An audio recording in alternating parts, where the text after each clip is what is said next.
नमस्कार। आप सभी का स्वागत है किस्से और कहानियों में tales from the heart.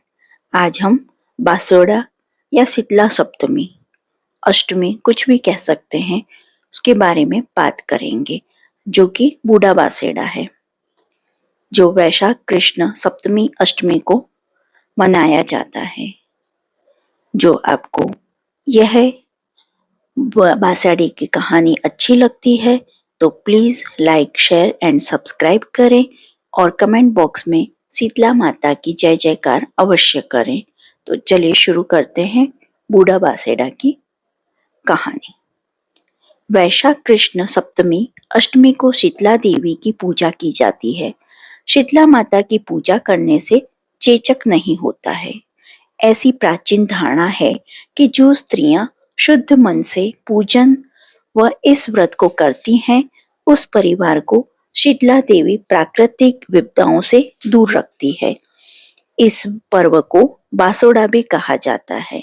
Basoda यानी ठंडा बासी भोजन करना। इस दिन घरों में गर्म भोजन नहीं बनता है, एक दिन पहले ही भोजन बनाकर रख देते हैं। शीतला माता की तरह ही पूजन करने के बाद घर के सब लोग ठंडा भोजन खाते हैं। शीतला सप्तमी की कहानी। एक गांव में सास बहू रहती थी। शीतला सप्तमी का दिन आया तब सासू ने बहू को भोजन बनाने के लिए कहा। बहू देर रात्रि तक भोजन बनाती रही। इतने में उसका बच्चा रोने लगा।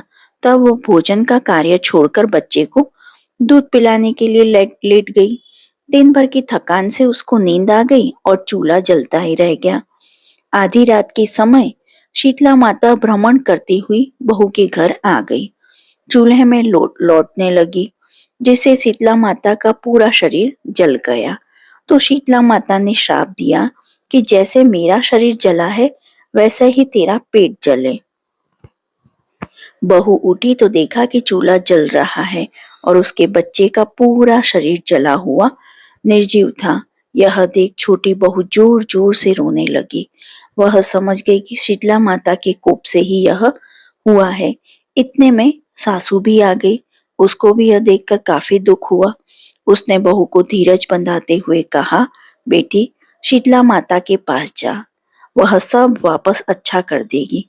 सासू जी का आशीर्वाद लेकर मृत बच्चे को एक टोकरे में रख बहू निकल पड़ी। रास्ते में उसे 2 तलाई मिली। तलाई में पानी तो काफी भरा था और एक तलाई का पानी दूसरी में जा रहा था, लेकिन जानवर, पशु, पक्षी कोई भी इन तलाइयों का पानी नहीं पीता था।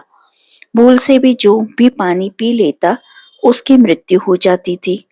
बहू को दोनों तलाइयों ने पूछा, बहन, तुम कहाँ जा रही हो? तब बहू बोली, शीतला माता ने मुझे श्राप दिया है, मैं श्राप का निवारण करने जा रही हूँ। यह सुन तलाइयों ने कहा, बहन, हमारा पानी कोई भी नहीं पीता है और जो भी पीता है उसकी मृत्यु हो जाती है। हमने ऐसा कौन सा पाप किया है? हमारे पापों का भी निवारण पूछ लेना। बहू जब आगे चली तो 2 सांड मिले, जिनके गले में गट्टी के पाट बांधे थे। ये दोनों हमेशा आपस में लड़ते रहते थे। बहू को देखकर दोनों सांड बोले, बहन, तू कहाँ जा रही है? बहू बोली, मैं शीतला माता के पास मेरे श्राप का निवारण कराने जा रही हूँ। तो दोनों सांड बोले, हम हमेशा लड़ते ही रहते हैं, हमने ऐसा कौन सा पाप किया है? अतः कृपा कर हमारे पाप का निवारण भी पूछ कर आना। बहू हाँ कर कर आगे बढ़ी। वहां से आगे चलने पर छोटी बहू ने देखा कि बोर के झाड़ के नीचे एक वृद्धा अपने बिखरे हुए बालों को दोनों हाथों से खुजलाते हुए बैठी है। उसने बहू को देखकर अपने पास बुलाया और पूछा कि अरे बाई, इस टोकरे में क्या लेकर जा रही है? तब बहू ने अपना दुखड़ा कहा, सुनाया, लेकिन वृद्धा ने उसकी बातों पर ध्यान नहीं दिया और अपने स्वार्थ की बात करते हुए बोली, अरे बाई, मेरा माथा जरा देख ले, यह जुएं तो मेरा खून पी गई। बहू को शीतला माता के पास जाने की जल्दी थी, फिर भी उसको बुढ़िया पर दया आई और उसने मृत बच्चे को बुढ़िया की गोद में देकर उसकी जुएं निकालने लगी। बुढ़िया के माथे से सारी जुएं निकल जाने पर खुजली मिट गई। बुढ़िया ने छोटी बहू को आशीर्वाद देते हुए कहा, जैसे मेरे माथे में ठंडक हुई, ऐसा ही तेरा पेट भी ठंडा हो। उसी समय एक चमत्कार हुआ। बुढ़िया की गोद में पड़ा बच्चा सजीवन हो गया। बहू को आश्चर्य हुआ और वह समझ गई कि बुढ़िया साक्षात शीतला माता ही है। बहू उसके पैरों में गिरकर क्षमा याचना करने लगी। फिर बहू ने दोनों तलाइयों और दोनों सांडों के पापों का निवारण भी पूछा। शीतला माता बोली, बेटी, तू जाते वक्त तलाइयों का पानी पी लेना तो उनके पापों का नाश हो जाएगा, और सांडों के गले से पाट खोल देना जिससे उनके पापों का नाश हो जाएगा। बहू सबके शाप का निवारण जानकर खुश होकर अपने बच्चे को लेकर वहां से घर को रवाना हुई। रास्ते में उसको दोनों सांड मिले। उसके गले में घट्टी के पाट खोलकर जिससे उनका झगड़ा बंद हो गया। वहां से आगे चलने पर दोनों तलाइयां मिली। बहू ने उन दोनों में से पानी पी लिया, जिससे दोनों तलाइयों का पानी अमृत के समान हो गया और सभी लोग उसका पानी पीने लगे। इस तरह बहू अपने बच्चे को लेकर घर आ गई। बच्चे को जीवित देखकर सासू बहुत ही खुश हुई। हे शीतला माता, जैसे बहू को दर्शन दिए और संकट काटे, ऐसे ही सभी के संकट दूर करना। बोलो शीतला माता की जय। शीतला माता की कहानी सुनने के बाद हम करेंगे पथवारी माता की कहानी। एक बार पथवारी, पाल और विनायक जी की झगड़ा हो गया। सब खुद को बड़ा बताने लगे।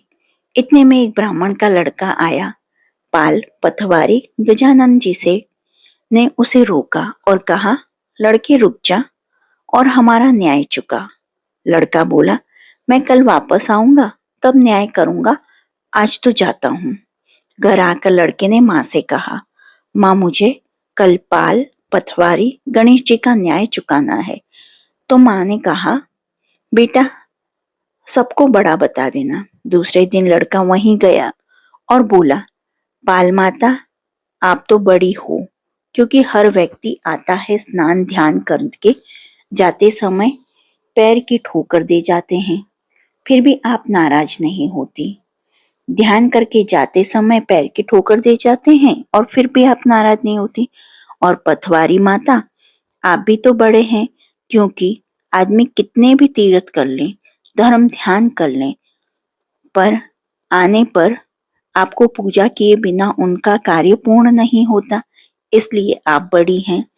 आप विनायक जी से अब विनायक जी से लड़का बोला कि आप तो बड़े हैं, क्योंकि सब देवों को मना लें पर आपको ध्याए बिना कोई काम सिद्ध नहीं होता, इसलिए आप बड़े हैं। पाल, पथवारी, विनायक जी प्रसन्न हो गए। बोले, लड़के, तूने तो हम सबको बड़ा कर दिया। और उसको आशीर्वाद तथा थोड़े जौ के दाने अंगोछे में डाल दिए। लड़का सोचने लगा, ये तो घाटे का सौदा रहा। सारा दिन खराब करके न्याय चुकाया और इतने से जौ मिले। खिन्न मन से घर आकर जौ एक कोने में डाल दिए और अंगोछा रख दिया। माँ अंगोछा समेटने लगी तो झटकाते ही उसमें हीरे मोती खिर के चमकने लगे। माँ बोली, बेटा, न्याय चुका के क्या लाया है? लड़का बोला, माँ, कोने में जो पड़े हैं देख ले। माँ वहां गई तो देखा हीरे मोती की ढेरी जगमगा रही है। अब तो माँ की खुशी का ठिकाना ही न रहा। माँ ने बेटे को बुलाकर कहा, बेटा, आज तो पथवारी माता, विनायक जी ने हमको टूटा है। माँ बेटे बहुत प्रसन्न हुए। हे भगवान, पाल, पथवारी माता, विनायक जी महाराज जैसे ब्राह्मण के लड़के को टूटे, वैसे ही सबको टूटना। कहानी कहते सुनते हुंकारा भरते, सबको समृद्धि धन धान्य देना। जो आपको ये कहानियां अच्छी लगी हो तो please like, share and subscribe करें और कमेंट बॉक्स में शीतला माता की जय जयकार अवश्य करें। देखने के लिए धन्यवाद। जय हिंद, जय भारत।